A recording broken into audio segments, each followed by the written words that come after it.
You ask Tiger to solve. This deals with linear equations with one unknown.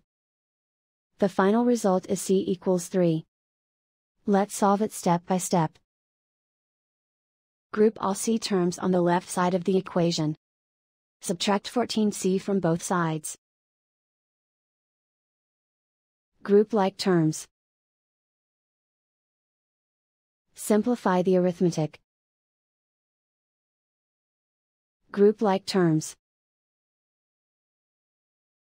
Simplify the arithmetic. Group all constants on the right side of the equation. Add 4 to both sides. Simplify the arithmetic.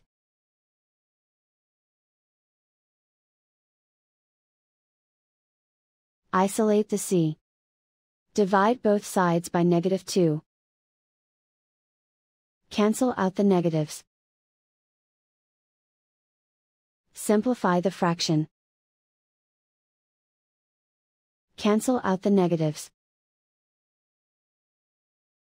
Find the greatest common factor of the numerator and denominator.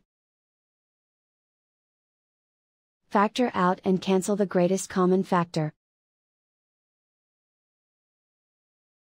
And so the final result is c equals 3.